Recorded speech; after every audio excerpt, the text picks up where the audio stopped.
Welcome to Wednesday night worship. We're going to have two songs to start with that focus very much on who God is. And I don't know about you, but the way I was like yesterday when I was thinking about this was in a not particularly good place, when I was having to remind myself of some of the things I said on Sunday about trusting God and believing He's with us. And the first song is The Creed by Hillsong, This I Believe. And it came on the radio on Premier Praise at a time when I was really needing to hear something just to ground me, really. And I thought, that would be a good one to start with tonight, just reminding us of what we believe that we can hold on to, however we're feeling. I was saying on Sunday, faith's not a feeling, it's a factor. It's about a decision to hold on to the truth that we believe in.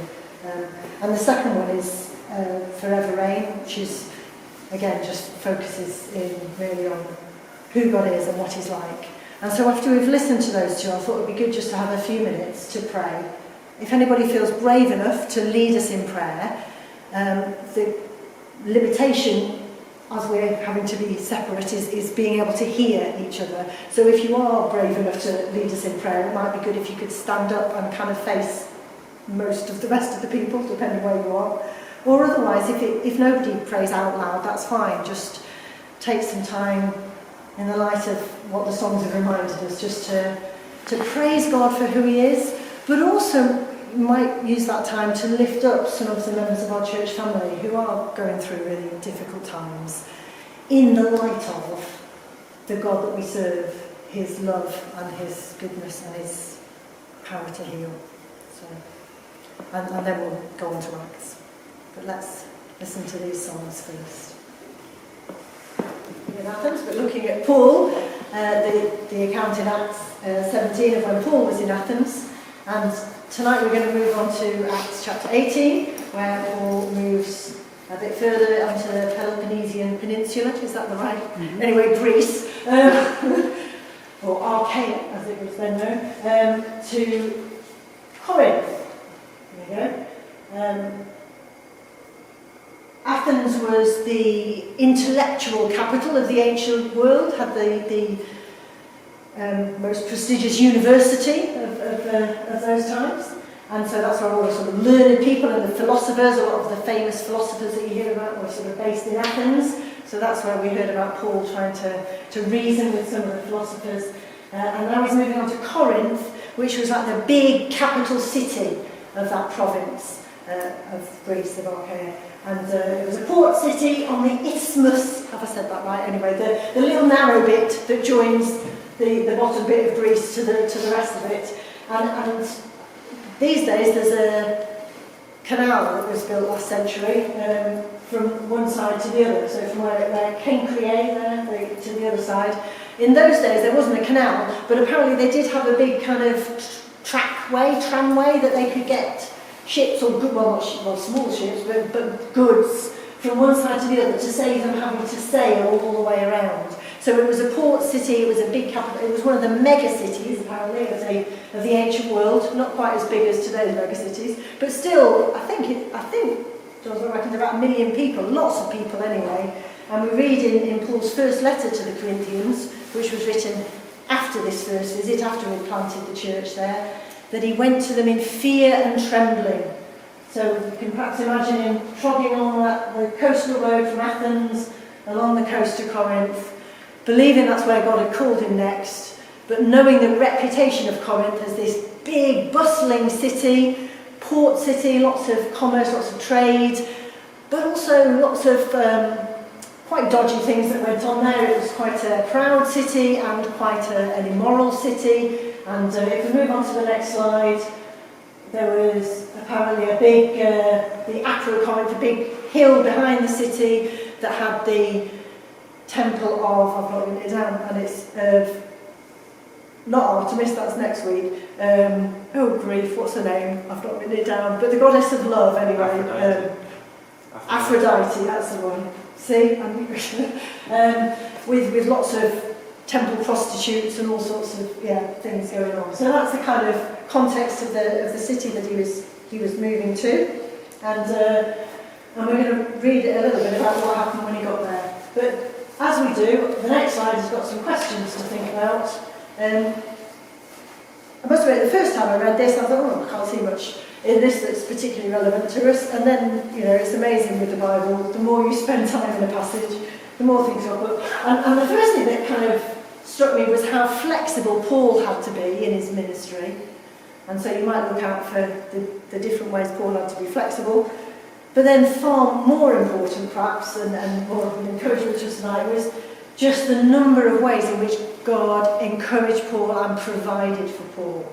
So we'll see if we can tease out some of those, so you can be looking out for that. And there's something else that I think is quite important about this passage, is there's a couple of points where there's a reminder, I'll point out later, that show us what our responsibility is in mission, so what Paul's responsibility was in this case, and then what ours is today, and what's God's responsibility. So there's some things for you to be looking out for as I read through. I'd initially just put verses 1 to 11, because the last little bit looked a bit confusing, and I wasn't anyway, but I've decided we need to read through to verse 18, which is where the end of the stay in Corinth, because again, having done a bit more digging, I've realised that the last bit is all part of God's provision as well. So here we go. Acts chapter 18.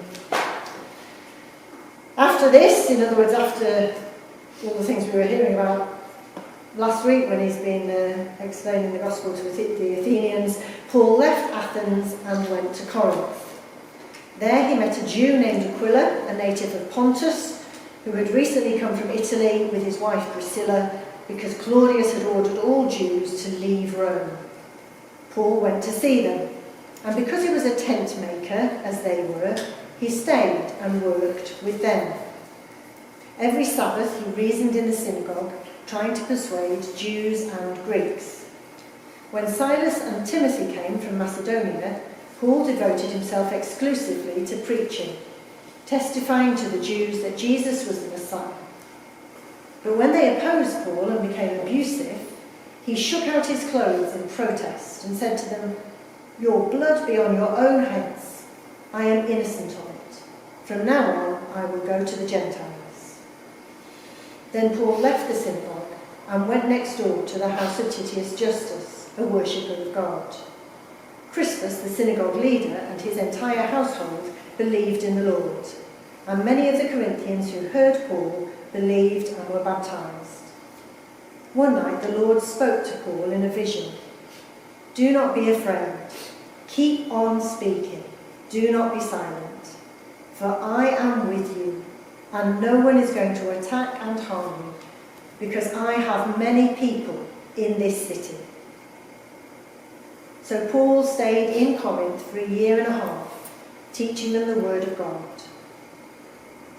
While Gallio was proconsul of Achaia, the Jews of Corinth made a united attack on Paul and brought him to the place of judgment.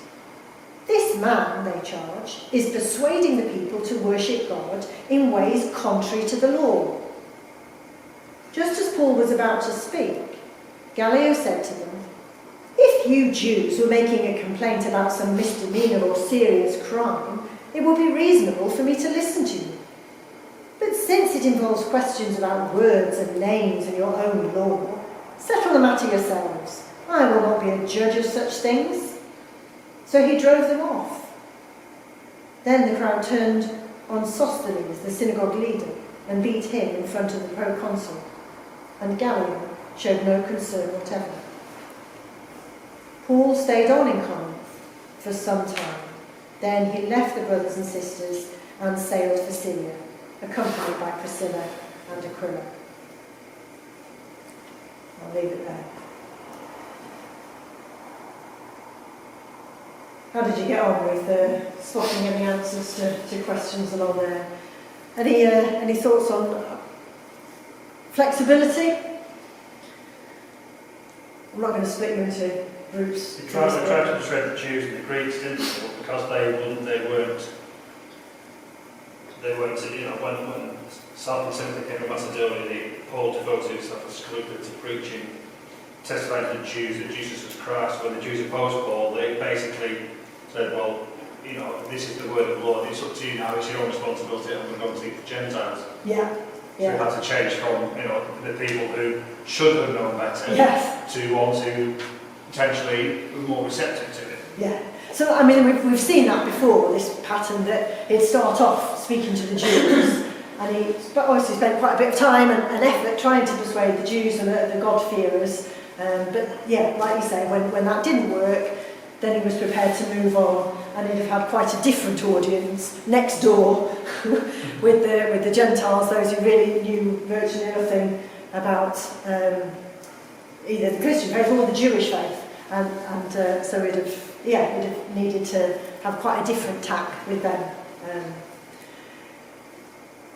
And then you pointed that actually in that verse is one of the other things that struck me that was flexible. So once Timothy and Silas came, he could devote himself full time to preaching and teaching.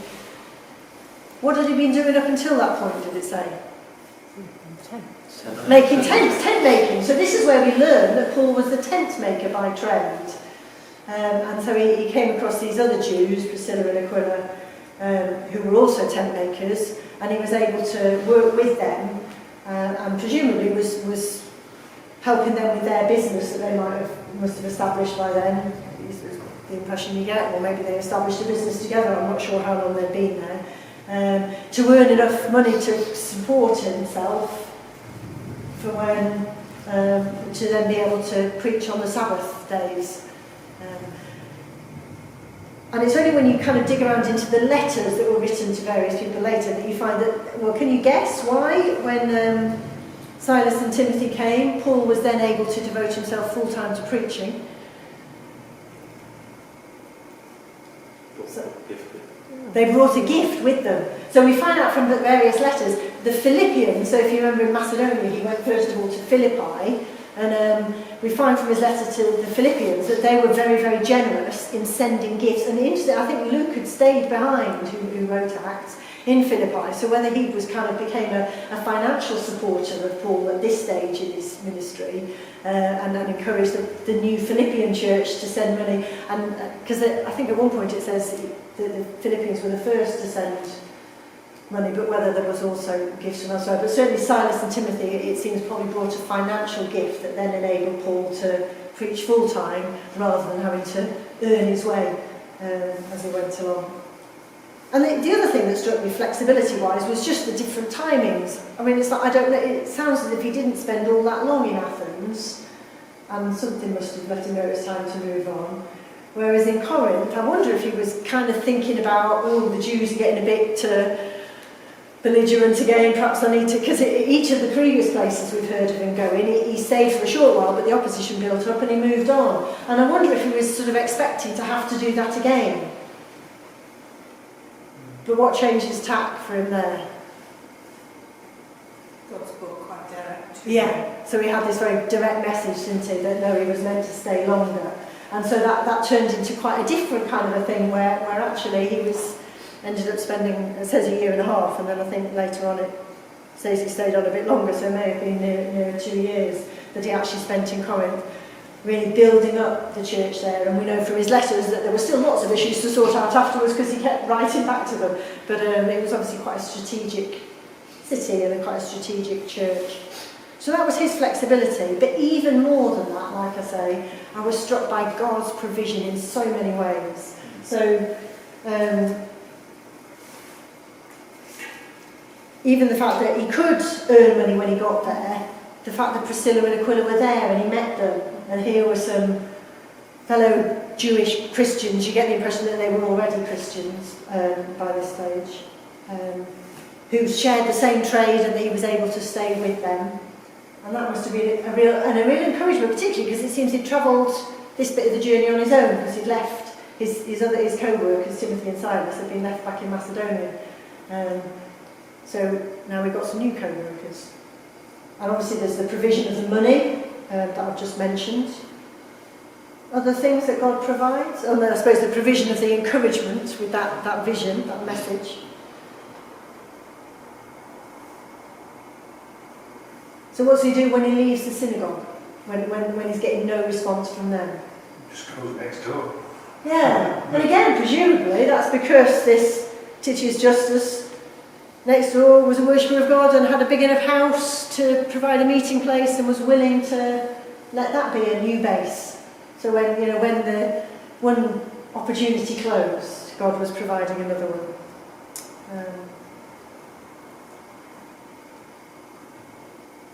And he provided those that did respond, didn't he, to his message. So it's interesting, I think it must have been really discouraging to have put so much time and effort, especially, he's given up the tent making in order to full-time concentrate on persuading these Jews, and there's just been no response. And that must have, and yet, interestingly, when he moves next door, who's the first convert we hear about? The synagogue leader. So there was one Jew from the synagogue who did turn to faith. So that interestingly, by the end of the passage, we hear about Sosthenes, the synagogue leader. So presumably he's the person that got appointed, well, possibly anyway, in place of Crispus, because Crispus had, possibly in becoming a Christian, may have then been rejected as synagogue leader, and they may have appointed somebody else instead. So, yeah, it's interesting with the vision that Paul's left the synagogue. He's already spent some time and seen, it says, many, in verse 8, many of the Corinthians who heard Paul believed and were baptised. So he's already seen some encouragements. But like I say, God, the timing of that vision, I think God must have known what was in his heart, and whether it was that there were some threats from the Jews, or whether it was just, this is about how long I normally spend in most places, it must be nearly time to go. I don't know, but I just get the sense that God knew that he needed that particular word at that point. To know that he was meant to stay there, and to know, what was the other promise? Well, I guess there's a couple of promises where God appears to Paul. He's going to be looked after specifically. Nobody's going to attack and harm him. Because he has, he's been under quite vicious attack already in previous places. I mean, the message version of that is actually really where it's quite interesting. One night the master spoke to Paul in a dream: keep it up and don't let anyone intimidate or silence you. No matter what happens, I'm with you and no one is going to be able to hurt you.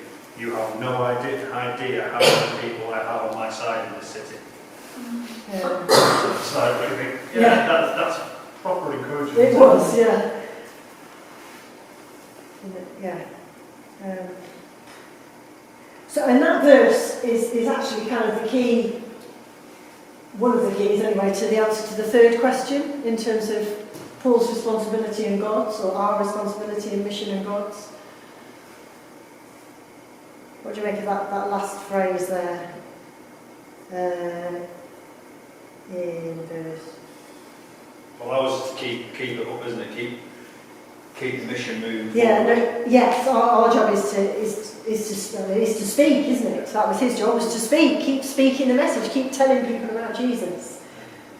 But it was that last phrase in verse 10. Because I, this is God speaking. I have many people in this city, and it just reminded me that our job is to speak, to preach, and Paul had done that in the synagogue, and yet there'd not been a response. But he's to carry on doing it because God says effectively, well, there is going to be a response. There may not have been a response from the Jews, but there are going to be many more people. But it's kind of a reminder that almost that's God's job. That success and failure is not, in a sense, our job is to preach the message as clearly as we can and as relevantly as we can. And sometimes that will have, people will respond and sometimes they won't, but to some extent it's God who knows those who are his and will open their hearts to respond.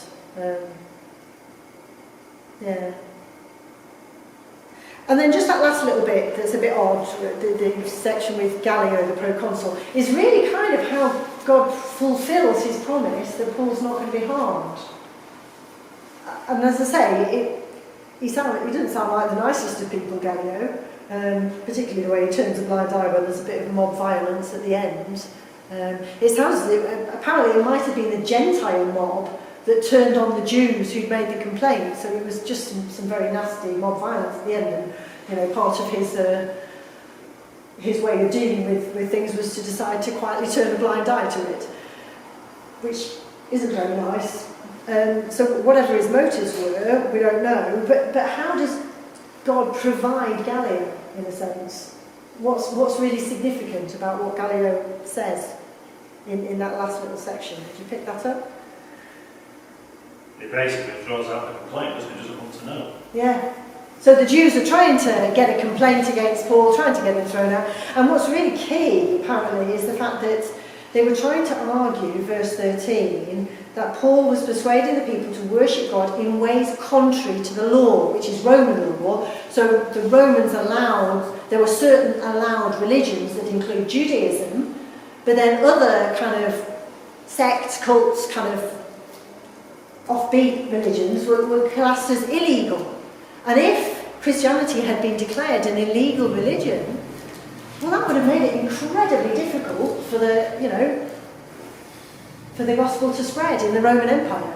And then, that kind of almost could have been a hugely significant block. So it's actually very, very significant that Gallio, for whatever his motives were, and even though he may not have been a believer, God was in charge of that man, and the fact that he, whether it was just he was bored with them all, couldn't be bothered to listen to their religious arguments, but actually the fact that he did that effectively said, I'm not going to class Christianity as an illegal religion. And therefore, from that point onwards, there was a kind of a test case in law, or for anybody else trying to say Christianity is illegal, an illegal religion. Well, the proconsul of Corinth, the capital city of Achaia, very significant person in terms of deciding on matters of Roman law, he didn't think it was illegal.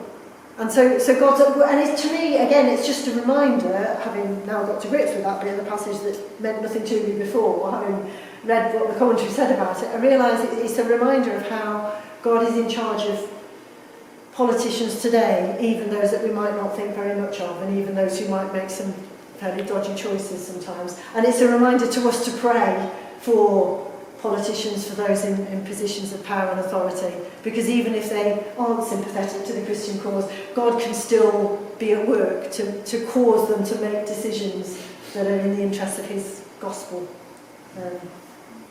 Right. You were saying before as well, it's quite interesting reading this, but obviously wherever Paul's been on his travels, he's had issues with the Jews. They tried to run him out of town. So word must have got around. I love the Message version. It's 14 to 16. Just as Paul was about to defend himself, Gallio interrupted and said to the Jews, "If this were a matter of criminal conduct, I would gladly hear you out. But it sounds to me like one more Jewish squabble. Another of your endless, hair-splitting quarrels over religion. Take care of it on your own time. I can't be bothered with this nonsense." And he cleared him out of the courtroom. Oh, that is a fantastic version. You just picture the guy going, "Not again. Get out." Yeah. But God used his impatience and unwillingness to listen to the Jewish squabble to actually give Christianity free rein to Just spread. an excellent picture, that. So we're almost out of time, which I thought might happen. There is one more slide, which are questions for you to take away and think about. Or possibly, I don't know, do you think we can... It depends whether you want to listen to one more song, if Peter's found us one, or whether you want to sort of just take a couple of minutes, perhaps. I think let's take a couple of minutes as we finish. If you're able to sort of find sort of the first two pews if you turn around, and the pews 3 and 4 if you kind of want to try and speak to each other. Perhaps particularly looking at questions 2 and 3 there. Are there any examples you can share to encourage each other of how God's provided for you or encouraged you recently? Or are there particular areas where you'd like people to be praying for you, where you feel in need of encouragement? Just thinking about that very specific encouragement that God gave to Paul. And you can ponder the first question, if you like, as you go. How do we decide when to persevere? A bit like Paul, staying on for several years, and when it's time to move on. So some things to think about as we go. But have a chat to one another just for a couple of minutes as we finish. Is that all right? On questions 2 and 3 there.